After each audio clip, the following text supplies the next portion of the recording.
Section 5, 1963 to today. Chapter 21, When Death Comes. Cynthia Wesley, Carol Robertson, Carol Denise McNair, Addie Mae Collins. These were the names of 4 girls killed in a church bombing. It's September 16, 1963. The Herald Tribune. Angela Davis was a college student, a junior at Brandeis University, when she read these names in the newspaper, 4 girls killed in Birmingham, Alabama. Angela Davis was from Birmingham. She knew these names. Her mother, Sally, had taught Carol Denise in 1st grade. The Robertson and Davis families had been close friends for as long as she could remember. The Wesleys lived around the block in the hilly Birmingham neighborhood where Angela grew up. Angela's mother wasn't deterred by the bombings. It was a frightening and painful moment, but the Davises were active, and by active, I mean activists. Sally Davis had been a leader in the Southern Negro Youth Congress, an anti-racist organization that protested racial and economic disparities. On Dynamite Hill, where Angela Davis grew up, Sally and her husband trained their daughter to be anti-racist. And so most of her childhood was spent wrestling with the poverty and racism around her. Why didn't her classmates have certain things? Why were they hungry? Why weren't they able to eat in school? She even decided early on that she would never, despite the pressure, desire to be white. She fought and spoke out all the way up until she got to college at Brandeis, a predominantly white institution, where she didn't agree with the kind of activism going on. An activism laid out by white people who couldn't see that they weren't the standard. But she found her outlets. She found a place to put her activist energy. James Baldwin, one of Davis's favorite authors, came to Brandeis in 1962, just before the release of his activist manifesto, The Fire Next Time. Baldwin crafted a collection of essays that encapsulated the Black experience with racism. The book contains a letter to his nephew, warning him of the oppression coming his way, and another letter addressing the centennial celebration of the Emancipation Proclamation, in which he charges both Black and white Americans to attack the nasty legacy of racism. It's a macro and micro examination of the American race machine, and ultimately a masterclass in anti-racism. Malcolm X also came, and though Davis didn't agree with his religious leanings, she really fell in line with his political ideas. She was fascinated by the way he explained the racism Black people had internalized, an inferiority complex forced on them by white supremacy.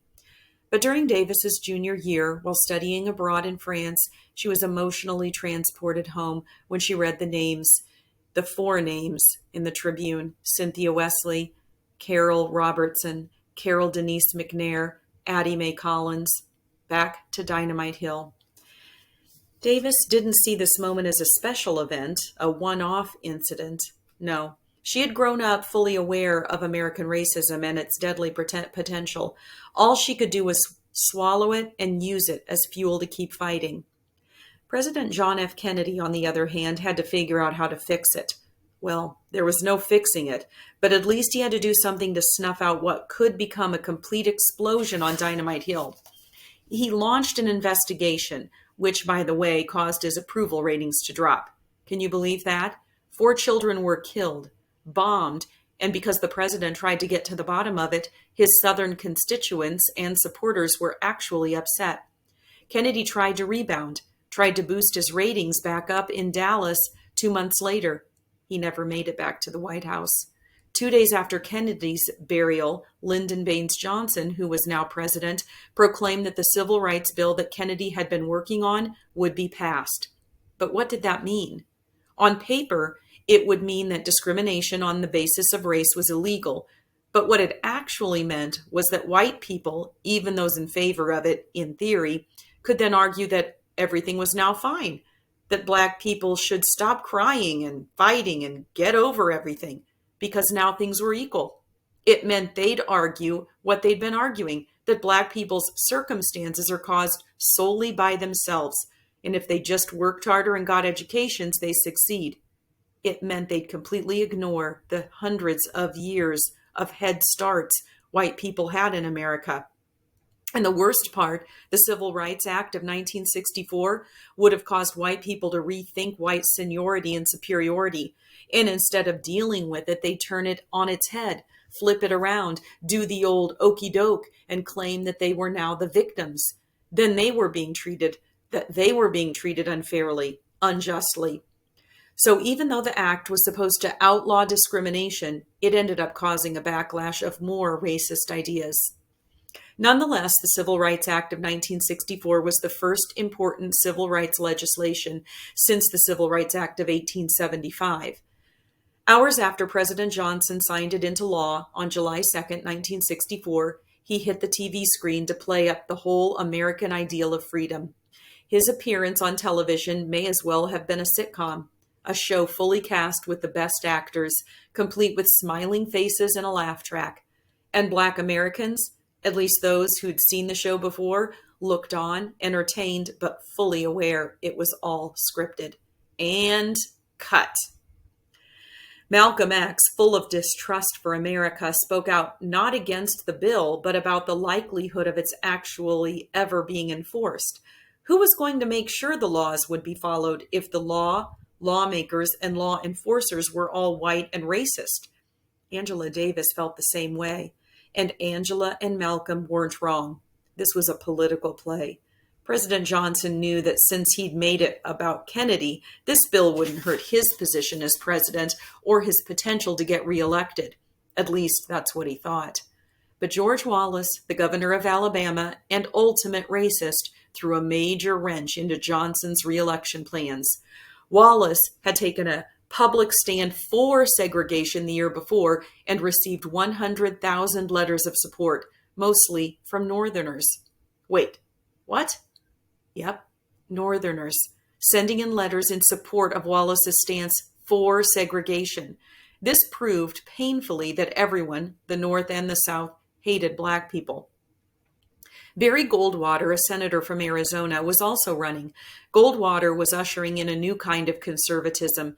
His platform was that government assistance, which white people had been receiving for a long time, was bad for human beings, that it turned people into animals. Of course, this racist epiphany hit Goldwater once Black people started receiving government assistance too. Funny how that happens, yet not funny at all. It's like someone telling you they hate your shoes, and then a week later, once they've put you down and made you feel insecure, they started wearing them. This strange game of whatever's good for the goose not being good for the gander. A gander is a male goose, but for this example, a gander is a whole bunch of Black people. But Goldwater, despite the support he had from well-to-do whites, didn't worry Johnson either. Johnson was concerned about the Black political movements like the Mississippi Freedom Democratic Party and the Student Nonviolent Coordinating Committee, who weren't satisfied with what Johnson was doing for them. The Northern activists had been dealing with and protesting police brutality and exploitation. The Southern activists had survived and were continuing to survive the Klan. And what did Johnson offer them? What leverage did he grant the SNCC and MFDP? 2 seats at the Democratic National Convention, which was basically nothing. No power, and without power, all the protesting in the world meant nothing. The shift went from fighting for civil rights to fighting for freedom. The difference between the two is simple. One implies a fight for fairness, the other a right to live. Malcolm X's empowerment philosophy of Black national and international unity, self-determination, self-defense, and cultural pride started to sound like music to the ears of the SNCC youth. At the end of 1964, Malcolm X returned from an extended trip to Africa to a growing band of SNCC admirers and a growing band of enemies. Unfortunately, a few months later, February 21st, 1965, at a Harlem rally, Malcolm would be gunned down by those enemies. When James Baldwin heard the news in London, he was devastated. When Dr. Martin Luther King heard the news in Selma, Alabama, he was calm, reflective, acknowledged that, though they didn't always agree on methods, much like Du Bois and Washington and Du Bois and Garvey, they wanted the same thing. Malcolm X's death rocked the Black anti-racist followers, especially the ones populating urban environments. He'd instilled a sense of pride, a sense of intellectual prowess, a sense of self into many. He'd made street guys feel that they had a place in the movement. He gave athletes like Muhammad Ali a higher purpose than boxing. He debated and deconstructed racism with a fearlessness many people had never seen, and his ideas evolved into a more inclusive constitution just before the end of his life. The media, however, well, the media did what the media had been doing for decades, centuries. They spun his entire life into a boogeyman tale, devoid of context. Malcolm X's life was strangely and pitifully wasted, read a New York Times editorial. But anti-racists honored him and would have something to hold on to forever to reference his ideas. Alex Haley had been working with Malcolm on his autobiography, and the book would be published after his death. His ideological transformation from assimilationist to anti-white separatist to anti-racist inspired millions. He argued that though white people weren't born racist, America was built to make them that way, and that if they wanted to fight against it, they had to address it with the other racist white people around them. He critiqued Black assimilationists, called them puppets, especially the leaders who had exploited their own people to climb the white ladder. Malcolm X stamped that he was for truth, not hate, truth and truth alone, no matter where it was coming from. His autobiography would become anti-racist scripture. It would become one of the most important books in American history. President Johnson, still dealing with the hate from white people and the distrust from Black people around the Civil Rights Act, decides to go even further than that bill, decides to double down, dig his heels into the anti-racist mud. After the Civil Rights Act came the Voting Rights Act of 1965. And though it would cause what every bit of progress caused, white rage and resistance, the Voting Rights Act would become the most effective piece of anti-racist legislation ever passed by the Congress of the United States of America. Chapter 22, Black Power. Didn't take long for the mutated racism to show up, but it also didn't take long for the mutated rebellion to meet the racism and look it square in the eye. Actually, it was met with a little more than a mean look. See, 5 days after the Voting Rights Act was signed into law, a social bomb exploded in the Watts neighborhood of Los Angeles when a police incident set off 6 days of violence. This became the deadliest and most destructive urban rebellion in history. Enough. Enough! There was no more picketing, no more marching. The squawking mockingbird had stopped its pecking and had transformed into a panther, brandishing teeth. As Watts burned, Angela Davis boarded a boat headed for Germany to get her graduate degree in philosophy. Shortly after she arrived in September 1965, an international group of scholars gathered in Copenhagen for the Race and Color Conference. Davis didn't attend, but if she had, she would have heard lectures on the racist role of language symbolism.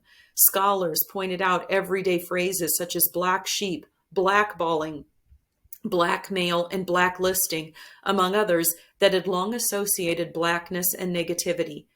2 other words could have been included, words that still exist today. Minority, as if Black people were minor, making white people major, and ghetto, a term first used to describe an undesirable area of a city in which Jewish people were forced to live. But in the racist context of America, ghetto and minority became synonyms for Black. And all 3 of those words seemed to be knives. That is, until people like Stokely Carmichael showed up. Carmichael was born in Trinidad in 1941 and moved to the Bronx in 1952, the same year his idol Malcolm X was paroled from prison. In 1964, Carmichael graduated from Howard University.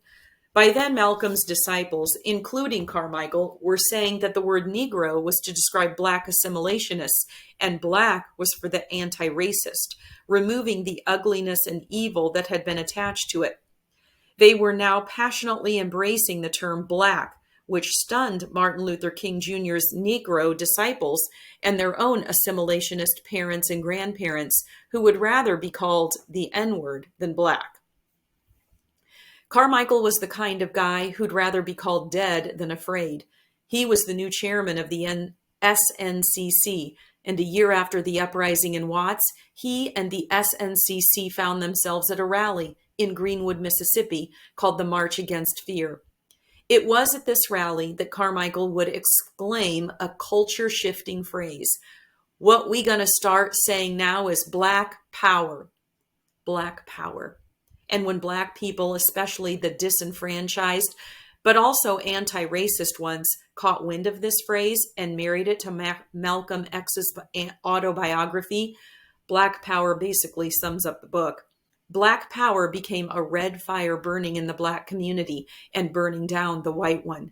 Well, maybe not burning it down, but definitely heating its butt. What Stokely Carmichael meant by Black Power: Black people owning and controlling their own neighborhoods and futures, free of white supremacy. What racist white people in media heard: Black supremacy. And once again, the mere notion of anti-racist ideas got purposely jumbled into hateful extremism. There were even Black civil rights leaders, such as Roy Wilkins of the NAACP, who were against the Black Power mantra. Wilkins thought it was reverse Mississippi and reverse Hitler. He would have been one of the Black people Malcolm X referred to as a Negro. Despite all the assimilationist vomit coming from the Black elites and the racist vomit coming from white segregationists, Carmichael and his Black Power mantra pushed on. He traveled around the country speaking, building the movement. But another movement was sprouting up at the same time. Oakland, California, two frustrated young men started their own two-man movement. They called themselves the Black Panther Party for Self-Defense. I'm sure you've seen the photos. These days, they're on t-shirts and posters randomly plastered around places as if the Black Panthers were Disney. They weren't. The black hats and leather jackets, the sunglasses and guns, all were real. Huey P. Newton and Bobby Seale weren't characters. They were men, fed up. So they composed a 10-point platform of things they were fighting for in the newly found Black Panther Party for Self-Defense. The 10-point platform, paraphrased: 1. Power to determine the destiny of our Black community. 2. Full employment. 3. An end to the robbery of the Black community by the government. 4. Decent housing. 5. Real education. 6. For all Black men to be exempt from military service. 7. An immediate end to police brutality and murder of Black people. 8. Freedom for all Black prisoners. 9. For all Black people on trial to be tried by a jury of their peers. 10. Peace and Black representation in the United Nations. In the next few years, the Black Panther Party spread in chapters across the country, attracting thousands of committed and charismatic young community members. They policed the police, provided free breakfast for children, and organized medical services and political education programs, among a series of other initiatives. And with the Black Panther Party growling and the Black Power movement howling, Angela Davis was in Germany reading about it all. Finally, when she couldn't take being outside the action any longer, she packed up and moved back to America. It was the summer of 1967, and Angela Davis was bound for California, the University of California, San Diego, to be exact. And as soon as she got there, she settled in and ramped up the Black Power movement, immediately starting a Black Student Union, BSU, on campus. Wherever there were Black students, they were building BSUs or taking over student governments, requesting and demanding an anti-racist and relevant education. Excuse me. At historically Black and historically white colleges. All sorts of different minds engaged with Black Power, separatists, Pan-Africanists, and everything in between. Black Power even appealed to the face of the civil rights movement. That's right, even Dr. King in 1967 was turning away from assimilationist thought in the same way W.E.B. Du Bois had later in his life. Dr. King had now realized that desegregation was good only for elite Black people, while everyone else was harmed by it. It left millions drowning in poverty. So King switched gears and started planning the Southern Christian Leadership Conference's Poor People's Campaign. His goal was to bring poor people to Washington, D.C. in order to force the government to pass an economic Bill of Rights, committing to full employment, guaranteed income, and affordable housing, a bill that sounded a lot like the economic proposals in the Black Panther Party's 10-point platform. Of course, King was criticized by his own people. Of course, white rage and fear sparked up. Too many protests, civil rights, poor people, Vietnam War, too many protests. Of course, there was a moment in the media, a pop culture phenomenon like The Birth of a Nation or Tarzan, to send a message to white people to take up arms and be afraid, and also to send a shock through the confident backbone of Black America to remind them of their place. This time, in 1968, the movie was called Planet of the Apes. Here's the basic plot. 1. White astronauts land on a planet after a 2,000-year journey. 2. Apes enslave them. 3. Turns out they're not on a faraway planet at all. They're on Earth.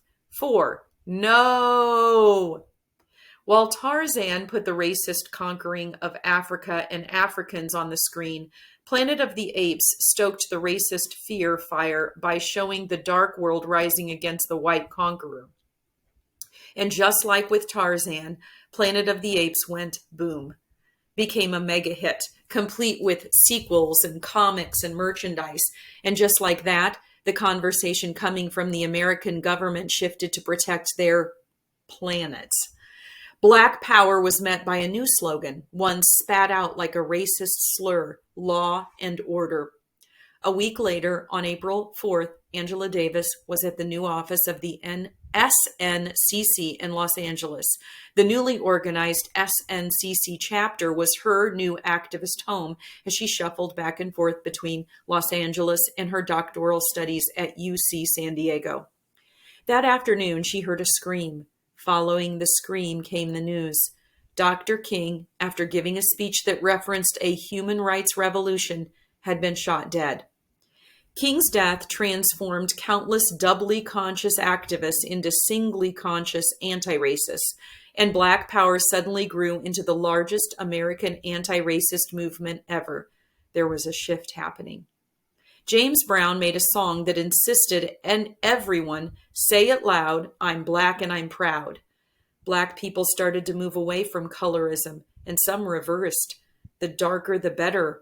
The kinkier the hair, the better. The more African the clothing, the better.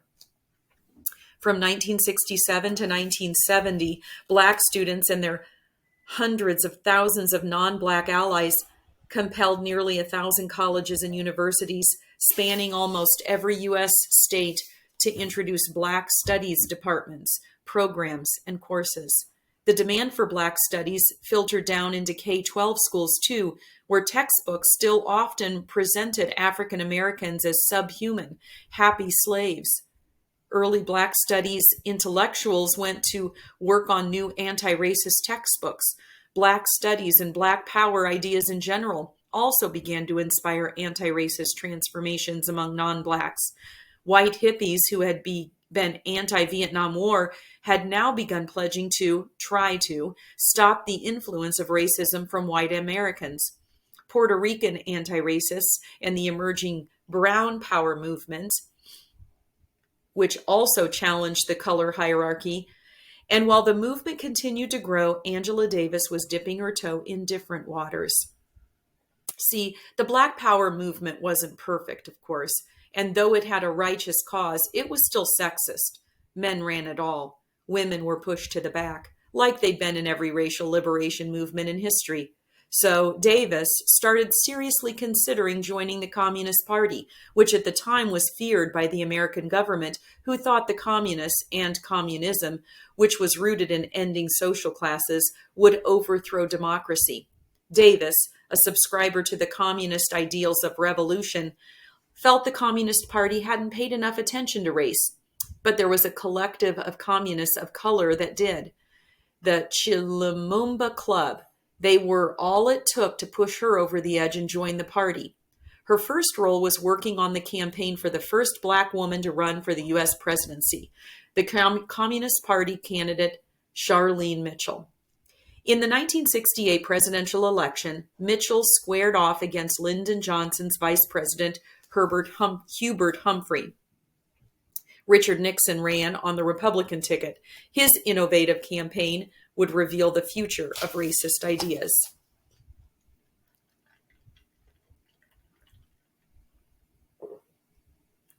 Chapter 23. Murder was the case.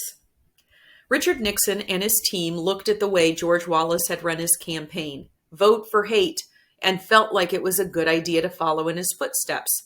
Nixon believed the segregationist approach was a good one because it would lock down all the true blue segregationists, like the varsity squad of racists. Along with those, Nixon figured he could also attract the white people who were afraid of everything black, black neighborhoods, black schools, black people. And the brilliant game plan, Nixon used to drive an even bigger wedge and get racists on his side was to simply demean black people in every speech while also praising white people. But the magic trick in it all, the how did you hide that rabbit in that hat part, was that he did all this without ever actually saying black people and white people. It goes back to things like the word ghetto. And today, maybe you've heard urban or maybe undesirables. Oh, and my favorite, not dangerous elements, which would eventually become thugs. My mother would call this getting over, but for the sake of this not history book, let's go with what the historians have named it, the Southern strategy. And in fact, it was and remained over the next 5 decades the national strategy Republicans used to unite Northern and Southern racists, war hawks, and fiscal and social conservatives.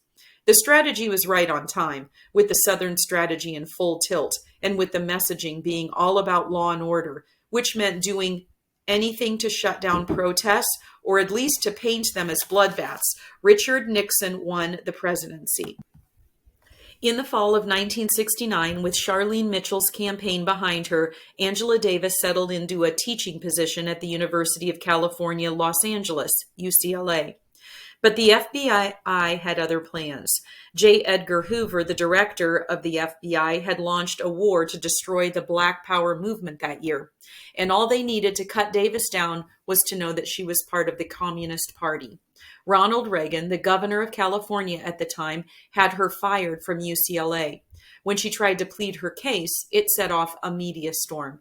Hate mail started filling up her mailbox. She received threatening phone calls, and police officers started harassing her. And even though the California Superior Court would overturn her firing and allow her to go back to work, Reagan searched for new ways to get rid of her. And he would succeed. The next time, he fired her for speaking out in defense of 3 black inmates in Soledad State Prison, who she felt were detained only because they were Black Power activists. Here's what happened. George Jackson was transferred to Soledad from San Quentin after disciplinary infractions. He had already served some years after being accused of robbing a gas station of $70. His sentence for that crime, 1 year to life in prison. In 1970, a year after arriving in Soledad, Jackson and fellow black inmates John Clutchett and Fleda Drumgo were accused of murdering a prison guard in a racially charged prison fight. Whatever chance he had at freedom was now locked up with him behind bars. Angela Davis had become friends with George Jackson's younger brother, Jonathan, who was committed to freeing his brother. They had been rallying. Angela Davis had been speaking. They had been fighting the good fight, but it wasn't enough for Jonathan Jackson, brother of George. He decided to take the freeing of his brother into his own hands.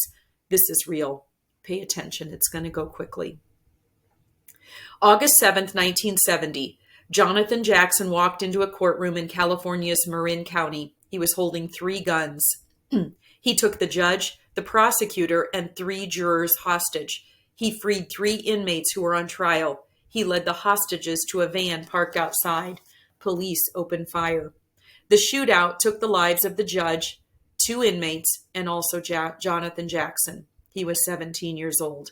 A week later, Angela Davis was charged with murder. Record scratch. Repeat.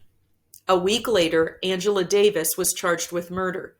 Because police said one of the guns Jonathan Jackson used was actually hers. If found guilty, she'd be sentenced to death. Angela went on the run. She was caught months later on the other side of the country, New York, October 13, 1970. She was arrested and brought to the New York Women's House of Detention.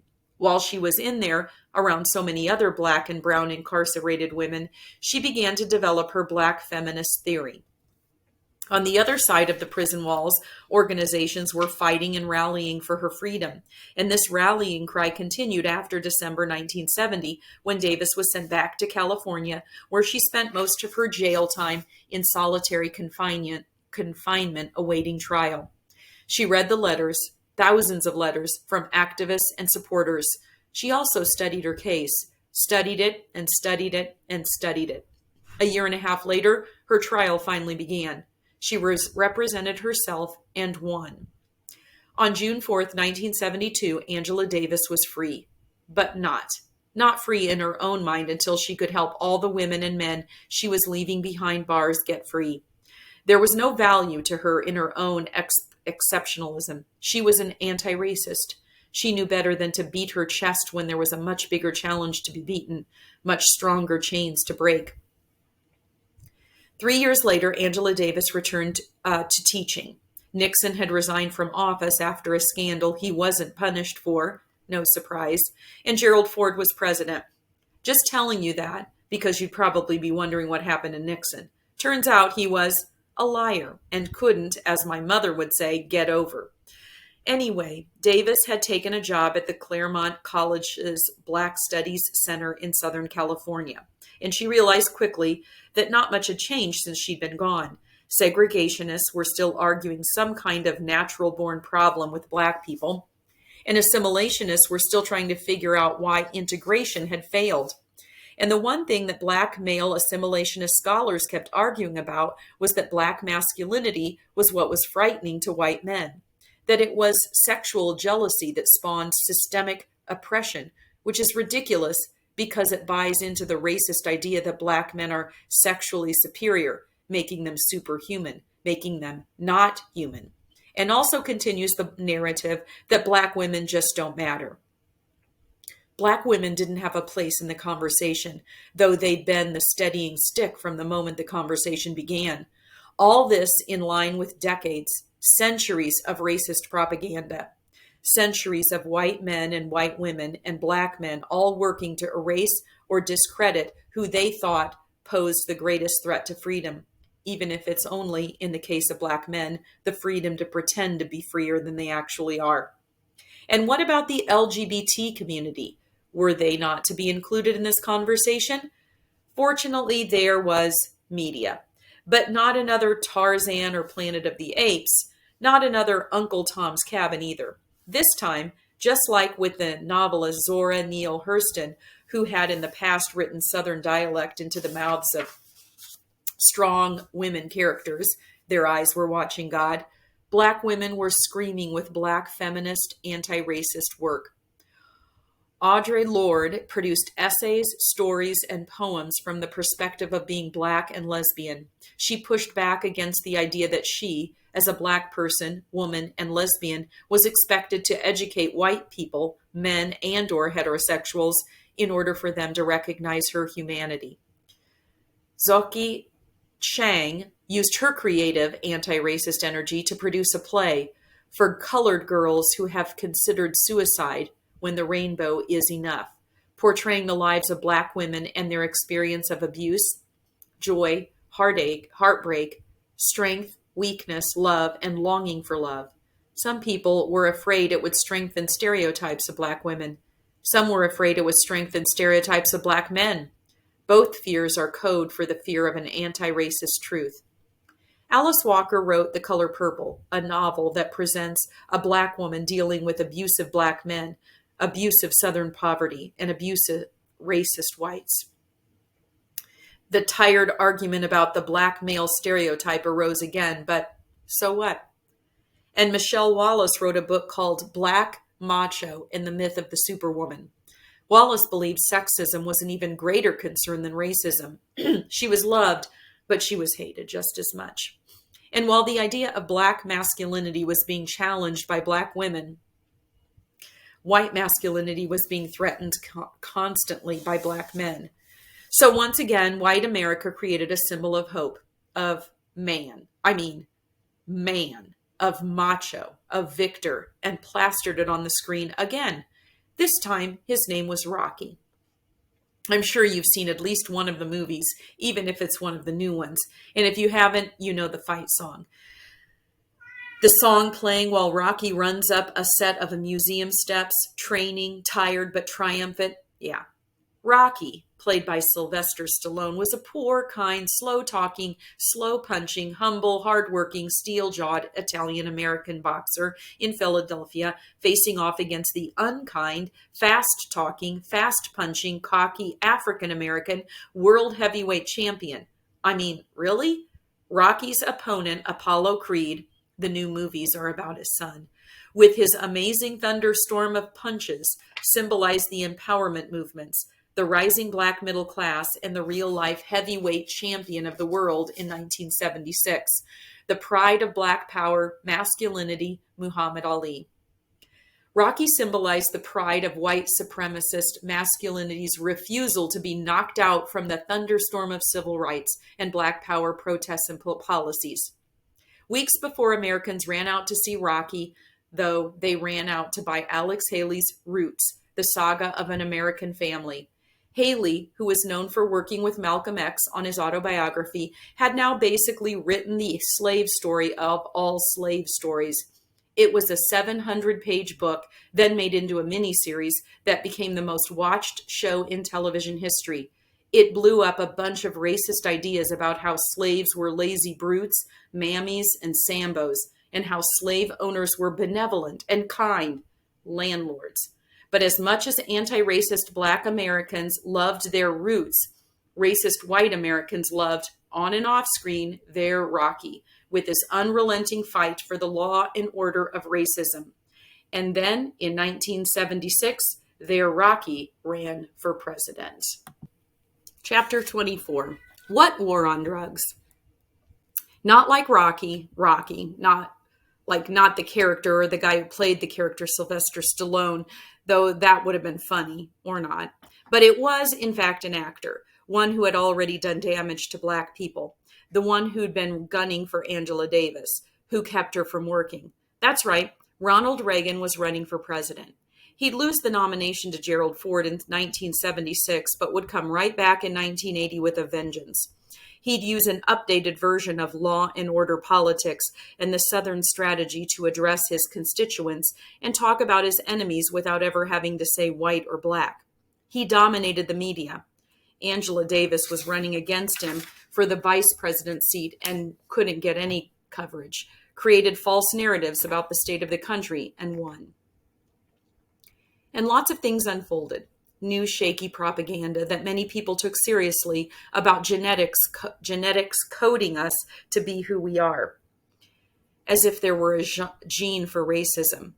New anti-racist feminist thought coming from writers like Bell Hooks and, of course, Angela Davis. But nothing could prepare anyone for what was coming.